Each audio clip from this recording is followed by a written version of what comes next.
Welcome back to Legitimate Targets, everybody. I'm joined by Max Blumenthal, the founder of an editor of The Gray Zone. He's also an author. He is a director. He's a slayer of pedophile defenders and advisors such as Alan Dershowitz, which probably you all saw on Piers Morgan last night. So that was great. And, he's doing a lot of terrific work right now, as per usual. Exposing some of the absurd lies that are being pushed from the Zionist camp about this TikTok CBS takeover, about the true nature of Charlie Kirk's ambitions and motives prior to his assassination, and a lot more. So, Max, thank you for joining me. First of all, what do you make of all this stuff about how the Zionists are going into overdrive right now to try and, well, I would say smear the reputation of Charlie Kirk, and put out a bunch of lies saying that he was, pro-Israel until the day he died, pro-Netanyahu until the day he died. And also, we can add to this, it seems like there's some fake information that's being seeded to try and get people who are honestly questioning the official narratives about what was happening and what did happen prior to and during the assassination. They're trying to mislead people and get people to say false things. And it seems like there's some seeding of stories and narratives that's going on right now. You're talking about the letter? I think also, like, there was random claims, not from the Gray Zone, but the $150 million. Oh, yeah. Yeah, where'd that come from? Don't know. I saw the first person to say it was Nick Fuentes, though. I don't know where he got it from. He said it was a trusted source, but it seems like he made that up out of thin air. It definitely wasn't in the Gray Zone article, but what do you make of all of that? Yeah, that was made up. I don't know who made it up, but whoever made it up contrived it. And then you had Andrew Colvett, the comms director for TPUSA, sort of knock it down. It was a straw man. Charlie Kirk never received any request from the Israeli government to accept $150 million. Like, no one said that. The initial story was Netanyahu was wrangling some of his friendly billionaires and millionaires in the US into a kind of consortium to get Charlie Kirk back on track and to fund him to the hilt in exchange for just shutting down all of the Israel criticism at TPUSA debates that exploded into the open at their summit in July. That seems to be borne out by reality and by what we saw by the follow-up story I did exposing the secret influencer summit with Bill Ackman. And first of all, Netanyahu wanted to claim Charlie Kirk's legacy because he's someone that was groomed by the Israel lobby. The Israel lobby and these Zionist billionaires had been sponsoring him since he was a teenager.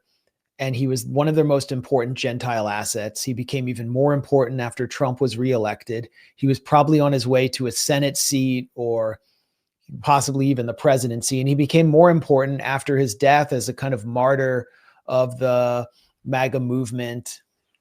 He was supposedly cut down for believing in free debate. And they need that base, the conservative grassroots, on their side because they recruit from them to, if they join the military or if they become important propagandists or politicians, they need them to drum up support for the next Israeli war, which requires white Christian men to die for the to fight and die for the self-proclaimed Jewish state. So that's why Charlie Kirk was so important.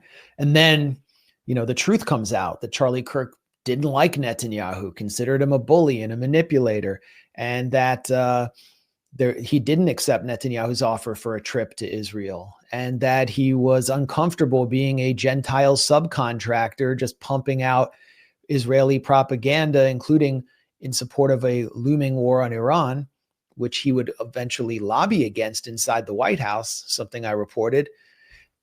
And Netanyahu freaks out.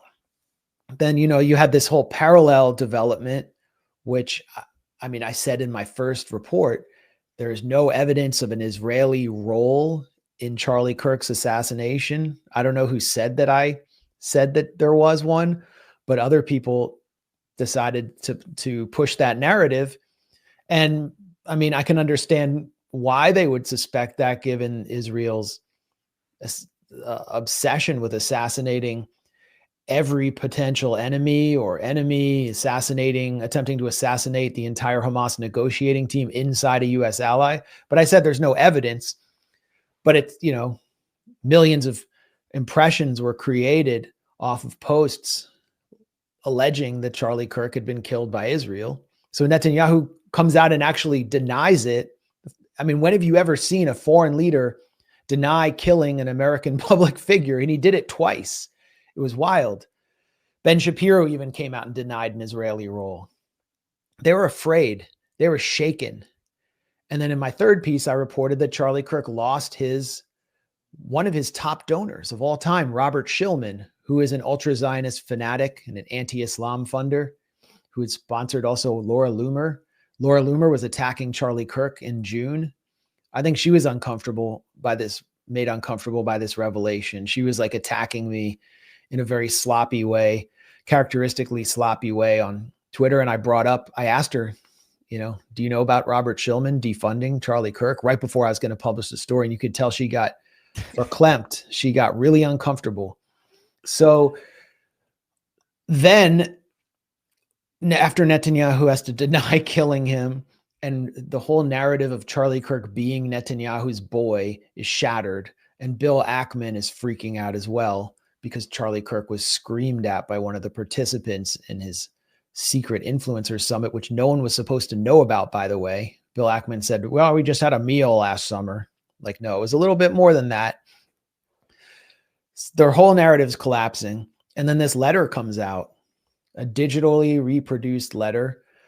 We had asked for it to come out. Like, I had called for Netanyahu to release this letter. Candace Owens had called for Netanyahu to release this letter because Netanyahu referenced it in one of his video eulogies to Charlie Kirk, but we didn't see the contents.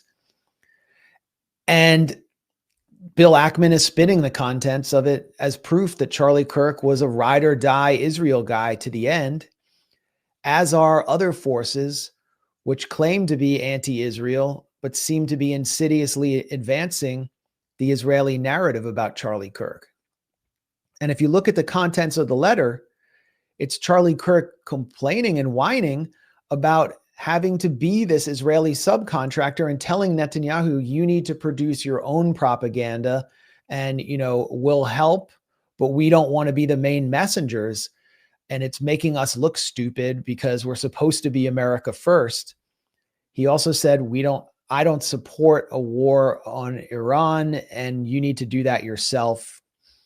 You need to basically take more responsibility for Israel's messaging and stop basically paying all of these conservative incorporated influencers to do it for you.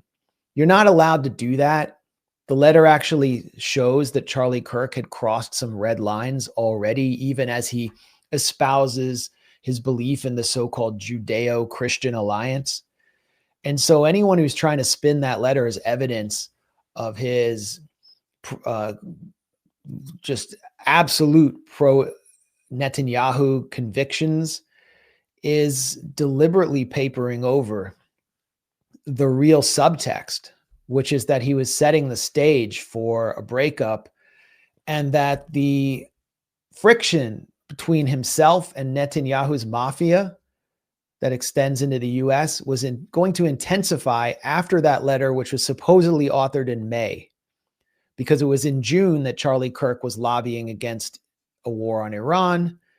And that's when he began falling under attack from Laura Loomer in June. Then July, he hosts a student action summit in Florida, where Tucker Carlson calls Bill Ackman a fraud and a con man, and Jeffrey Epstein a Mossad agent. Dave Smith debates the Gaza genocide. Charlie Kirk falls under even more intense attack, this time from two of Netanyahu's top cutouts in the media, Mark Levin and Ben Shapiro. Then the influencer summit, early August. The day after, Charlie Kirk goes on Megyn Kelly's show and complains that he has less latitude to criticize Israel than an Israeli does, and complains about stakeholders and funders, referring to people like ostensibly Bob Shillman. And then a month later, he's dead. So we obviously don't know where this would go, but I don't think they can put the genie back in the bottle here. Like everybody knows that there was a conflict, and that's why Netanyahu is Israel's lobbyists in the U.S. and the Israeli foreign minister is committing so much money into basically buying supposedly anti-woke influencers and buying social media impressions on the right. It's because Charlie Kirk was emblematic of a larger trend of the Israeli PR collapse within the conservative grassroots. Yeah, and I think that'd be concerning enough, everything that you just said, and there's a lot more. I mean, I'm not going to ask you to sit here for 5 hours and explain all the minutia of insanity that was going on behind the scenes, but for months on end. But, if that wasn't crazy enough, and then you also have the obvious lunacy of, the round that they claim killed Charlie Kirk, and a lot of questions about cover-ups at the FBI. Candace Owens has been digging into a lot of these seemingly glaringly obvious questions. I want to ask you one question, though, that I haven't seen anyone really address in a lot of detail. Maybe you don't have an answer, but there was a FBI statement that in the early hours of the assassination that foreign intelligence assisted in the manhunt investigation. Do you have any insight into what foreign intelligence could have been assisting and how they may have assisted in the investigation? No, I tried to track that down and I just couldn't find anything on that. So I don't know, what was the source on that? It was on one of those mainstream CBS or something. It was not Kash Patel, but I think it was like a deputy director or something. I initially heard it and then I fact-checked it, double-checked it later, and turned out to be truthful. But I just thought that was weird always. I wonder, I remember the Utah governor, who's actually kind of was like at odds with Charlie Kirk's faction of the GOP, said, we were hoping it was a foreigner who killed him, but unfortunately it was one of our own. And Benjamin Netanyahu himself blamed Islam and the radical left. So they had already kind of set their narrative. What they were wishing for was some kufiya-clad Palestinian radical doing it, which happens to be, by the way, the identity of the patsy in the 1998 Brian De Palma film Snake Eye, who kills I think, defense secretary named Charlie Kirkland in a sort of conspiracy that was hatched by someone deep within the U.S. military who wanted to cover up corrupt defense contracts. It's actually a really good film and some potential predictive programming. But they wanted to blame the left and enact this agenda that already seems to have been, it was like the Patriot Act was already prepared before 9/11 through various channels like the Louis Freeh Commission. And they had this whole agenda prepared to basically crack down on domestic dissent and implement more repression. And we still don't know the facts of we don't have the evidence that the public would need to convict Tyler Robinson in their minds. And we've learned that there is enormous amounts of discovery in this case, and the judge has put the discovery under lock and key, and the media is not allowed to access all the discovery. The thing that really set me off was the text messages, supposedly between Tyler Robinson and the furry roommate. Where is he, by the way? Or they, them, where are they? We're not hearing much from them. The text messages were like fabricated. They were, which Tyler now allegedly, according to a source close to him, claims is true, that they were fabricated. Yeah, and you can just read them. The language is like a 65-year-old law enforcement officer. I deposited the gun through the vehicle at the drop point, my love. Like there's no timestamps on any of it. And I think even the New York Times acknowledged they were forensically reproduced. Remember when Kash Patel said we had a manifesto, but it got lost, and so we forensically reproduced it? I mean, I think this may have been the manifesto, and everything is conveniently confessed in this exchange.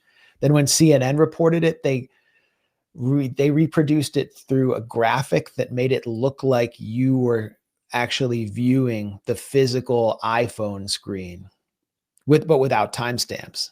So CNN altered it to make it more believable. So this already, I mean, you don't have to go that far down the rabbit hole to start asking questions. But I wasn't able to really pursue the thread of foreign intelligence assisting the investigation.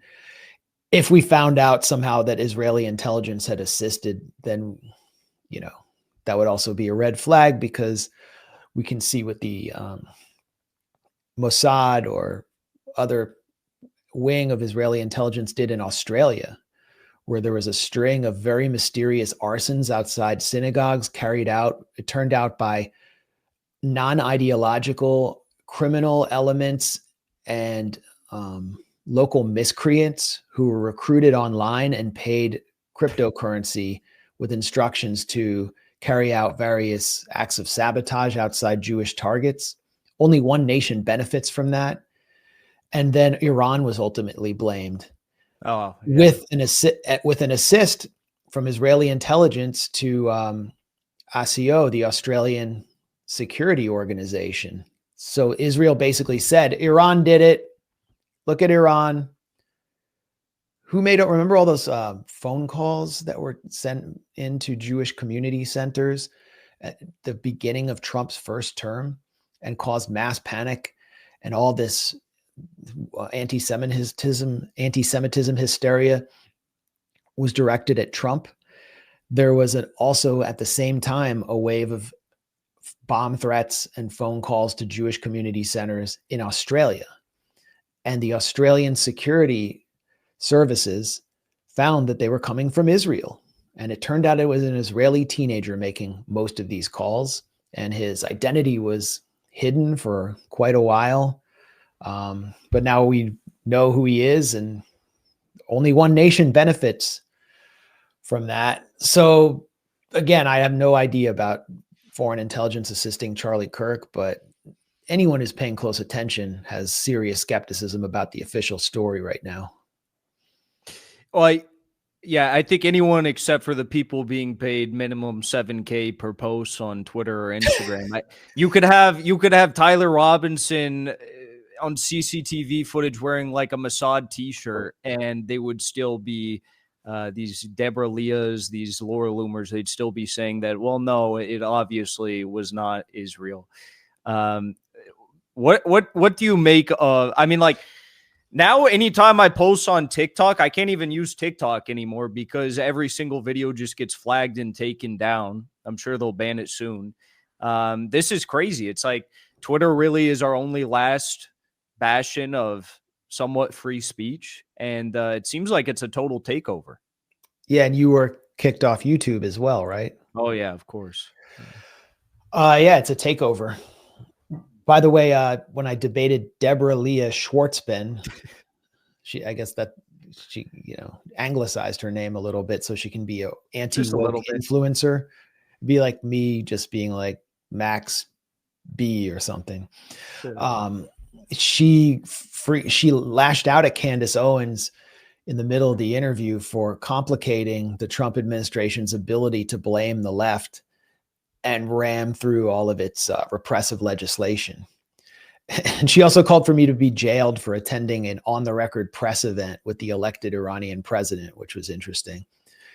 And I would assume she's part of this coterie of influencers that's been recruited by Israel, because she was in that meeting with Netanyahu where he openly called for war on the American public, psychological war, a media war, an information war, in which billionaires that he hand selects or who he's friends with or friendly with, I guess he doesn't really have any actual friends, take over major media assets on behalf of Israel and shut down criticism of Israel and prevent American youth from seeing photos of all the children that Israel shreds every day in Gaza.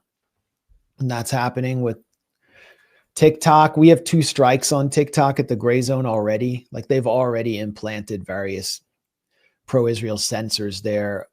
The strikes are for like the most benign activity. I don't even know what they're for. We have no hope on TikTok. Mm-hmm.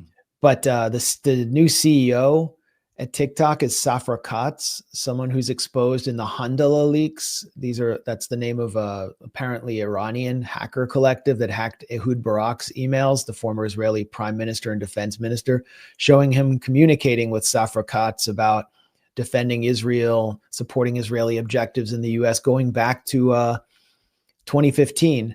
I think she's a veteran of Israel's Unit 8200. I might need to double check that. Then the purchase is presided over by Oracle. They're providing the infrastructure. The CIA data contractor run by Larry Ellison, who is a friend of Netanyahu, has hosted Netanyahu on his private island in Hawaii, donated to the Friends of the IDF, diehard Zionist. His son, David Ellison, is a Zionist fanatic. He's taken over Paramount Pictures, which is putting out an October 7th propaganda documentary in a few days, and installing Barry Weiss, the voice of the Zionist 1%, as editor of CBS News, which is a Paramount property. And I think they're going to make a bid on CNN. And we've always seen all of these legacy media, corporate media assets as pro-Israel propaganda mechanisms. But now they can't allow for any criticism at all, any debate, because the press, like the news departments at every legacy media outlet, the news departments can no longer stomach Israeli propaganda. And especially the younger people working in these news departments. And so they need to actually like crush the news departments and start to recruit from within the conservative incorporated world that has been heavily cultivated by Israel and its cutouts in the US to make sure that nothing gets through. And what's the ultimate effect of this going to be? Okay, we're going to be censored. We're going to be suppressed algorithmically, but we're not going to be silenced. And I think there will be a mass exodus from Twitter. We've already seen corporate media just be completely tuned out by an entire generation. There's nothing they can do to win back that trust. What they're going to do is eliminate the trust altogether. And they'll find us somewhere. We just have to maintain some presence. I don't know. It's like they can't kill us all. We'll see about that. I think they definitely like that. Maybe they'll find a place at CBS for Brylan Hollyhand. I think he's looking for a job. He needs to get his own private jet. He can't be flying around on his dad's. It's not a good look. It'll be like, him and Ben Shapiro and what's that guy, Matt Walsh. It'll be like The View. It'd make for great content, to be honest. It'd be plenty of content for all of us to make fun of. So, I mean, it's probably inappropriate to say it, but that's kind of like what Charlie Kirk was up until last summer for all of us. It was like, this is the voice of Conservative Incorporated. And I think he was embarrassed by that.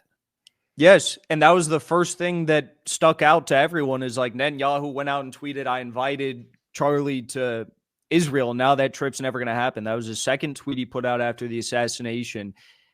And everyone was just kind of like, I don't think Charlie would have accepted that. I don't think he was that stupid, because that'd be a career killer for him to go to Israel right now.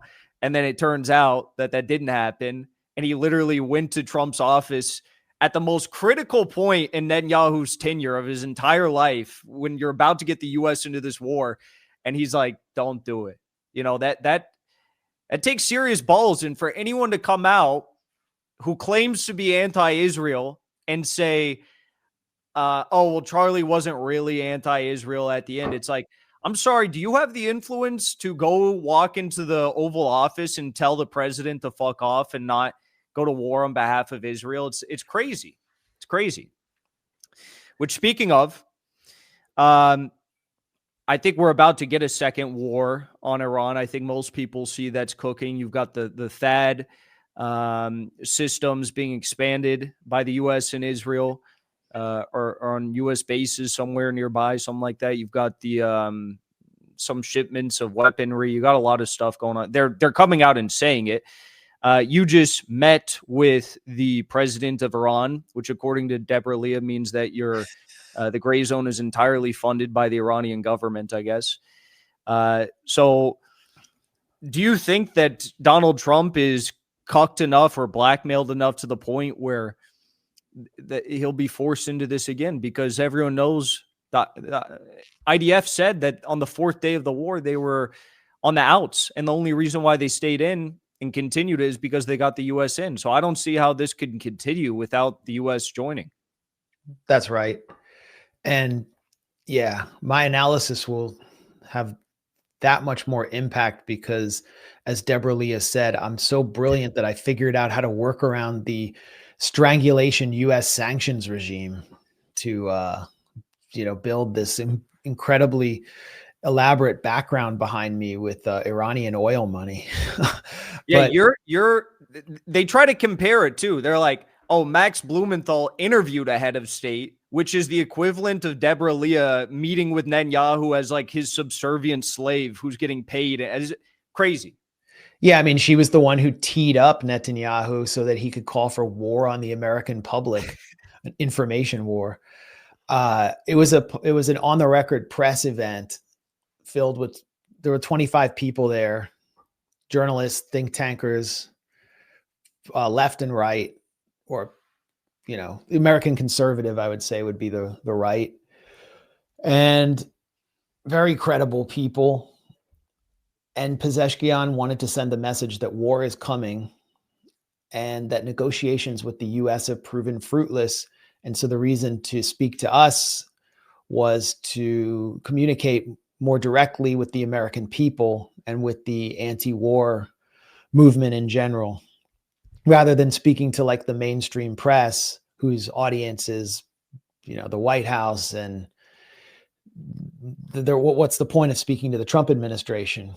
He said Steve Witkoff deceived them again and again and would show up at meetings with all this positive rhetoric about possibly a new JCPOA, and Iran would display all the flexibility they could about enrichment levels. And then he'd go back to Washington and read off the Israeli script and threaten Iran and issue demands.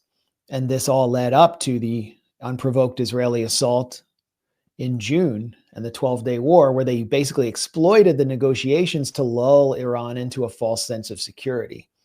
Pezeshkian said they're going to come again. For sure they will attack again. And he forecasted his own potential assassination or an attempt on his life and said Iran is prepared for all contingencies. There are 5 or 6 steps. They're already 5 or 6 steps ahead of every move Israel could make. I think Iran's military doctrine proved itself after Israel delivered a pretty punishing opening blow, exploiting the Mossad cells that it had established inside Iran, as well as the sense that among the Iranian leadership, that they were heading into another round of talks with the U.S. that Saturday. So why would Israel do this? And, they did it, but the element of surprise is gone now. The Mossad cells have been depleted. I don't know how heavily penetrated Iran is, but they've been dismantling Mossad cells. They've been executing Mossad agents. They've been doing like massive deportations of Afghan migrants who they believe are sort of a base for Mossad recruitment. And so it's just going to be a more direct, violent, longer conflict in which, as we've seen, Israel will depend heavily, if and not entirely, on the United States. I would say entirely, to extricate itself from this conflict. But that's the point. The point is to keep the U.S. involved, to keep the U.S. from diverting its attention to Ukraine and then to the Pacific Rim and the coming war with China. And Israel wants deeper, more intense U.S. involvement in this war, more close, standoff combat between the Navy and Iran, even boots on the ground if they can get it. They would be more than happy to see boots on the ground and U.S. troops fighting the Popular Mobilization Forces in Iraq, who Netanyahu explicitly threatened in his UN General Assembly speech. They would be happy to see this war expand back into Iraq, where there are U.S. military bases, and the Popular Mobilization Forces have played a stabilizing role by merging with the Iraqi military, which has prevented operations on U.S. military bases. Netanyahu would be more than happy to see operations against U.S. military bases in Iraq. And that's where I think this is going. So we're seeing all of this increased activity around Al Udeid Air Base and U.S. tankers refueling so many jets, like as many jets as they can, halfway on their journey to the region. I don't know. Did a U.S. aircraft carrier pass through the Strait of Gibraltar? So there's been like a naval deployment. So it all seems to be moving towards an imminent attack on Iran. And, talking to friends in Iran, they believe that one is coming imminently. Well, I pray that it goes horribly for Israel and the U.S. I say that from the bottom of my heart. And we all know, I think you're right about Iraq too, because they're coming under a lot of pressure. And the PMF committed the cardinal sin. They defeated ISIS, same as, Assad. So this is, it's really shaping up. But thankfully, we have journalists like you who are exposing the truth. And I can't say I'm a journalist really, because I just jump the gun and immediately say that Israel is guilty of these things. You actually require evidence to back up your claims. You're not crazy like me. So I say, big salute to you and thank you for the work that you're doing. And you've really gotten under their fingernails, under their thumbs. Be very safe. Be very careful. If Charlie Kirk was a threat, which I think he was, obviously, be very careful. And you're in the belly of the beast. So with that, I say thank you, everyone. Check out the Gray Zone. Check out the Gray Zone on their website, on YouTube, on Twitter, on TikTok for the next few days before it gets banned probably. And follow Max Blumenthal, and you can check out, where do you sell your books? On Amazon? Well, you can find them anywhere. You can find them at independent booksellers too, if you don't want to give Jeff Bezos. That's probably better. That's better. Well, Max Blumenthal, thank you so much. Thanks a lot, Jackson. Good seeing you.